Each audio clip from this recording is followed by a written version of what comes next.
ఈ పుస్తకం చూడండి, జ్ఞానగంగ అని పేరు ఉన్నటువంటి ఈ పుస్తకం ఉచితంగా తెగ పంచుతూ ఉంటారు. నాకు కూడా అదే విధంగా ఇది ఉచితంగా వచ్చినటువంటి పుస్తకం. ఈ పుస్తకంలో వాళ్ళ గురువుల గురించి, వాళ్ళ గొప్పదనం గురించి చెప్పుకుని ఆగిపోతే తప్పు లేదండి. దాని గురించి ఎవరు ప్రశ్నించరు. కానీ ఎన్ని దారుణాలు ఉన్నాయంటే, మీకు ఉదాహరణకు ఒకటి చెబుతాను, ఇంకా మళ్ళీ చెప్పుకుందాం మనం.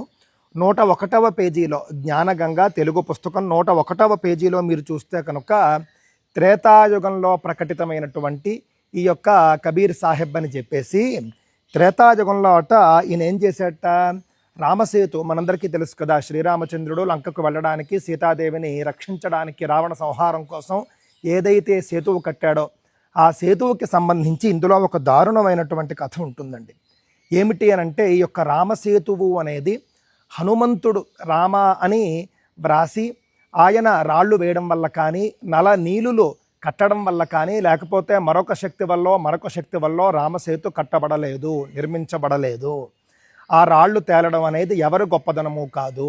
ఎవరు గొప్పదనము అనంటే ఇక్కడ చెబుతూ ఉంటారు, ఎవరో ఒకరు అనేవారు హనుమంతుడు రాళ్లపై రామనామాన్ని రాయడం వల్లనే రాళ్ళు తేలాయి అని.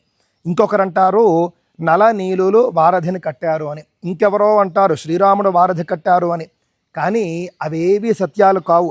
సత్యాలు ఏమిటి? పైన చెప్పబడింది. ఏమిటా సత్యము వీళ్ళు చెబుతూ ఉన్నది అని అంటే కనుక, ఈ యొక్క కబీర్ సాహెబ్ అనేటటువంటి ఒక ఆయనను శ్రీరామచంద్రుడు, అంటే త్రేతాయుగంలో కూడా కబీర్ సాహెబ్ అనేటటువంటి ఆయన ఋషివర్ అనే పేరుతో ఉన్నట్ట. ఆయనను, హే ఋషివర్, నాపై చాలా పెద్ద ఆపద వచ్చి పడింది, దయచూపండి, ఎలాగైనా ఈ సేన దాటునట్లు చేయండి.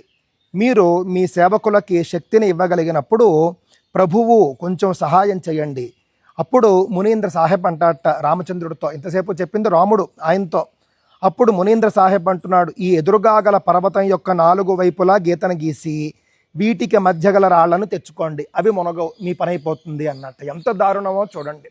అగస్త్యాది మహర్షుల్ని ఉద్దేశించి కూడా ఈ విధమైనటువంటి కల్పిత కథలు మన వాళ్ళు ఇప్పటిదాకా రాయలేదండి.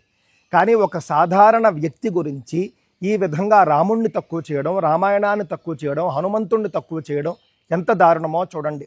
ఈ పుస్తకం ఉచితంగా ఇస్తున్నారు కదా అని తీసుకోకండి. మీ ఇంట్లో ఉంటే కనుక పూర్తిగా బయట పడవేయండి. ఇంకా కూడా ఈ పుస్తకంలో ఉన్న అనేక అబద్ధాలు నేను మీకు తెలియజేస్తాను.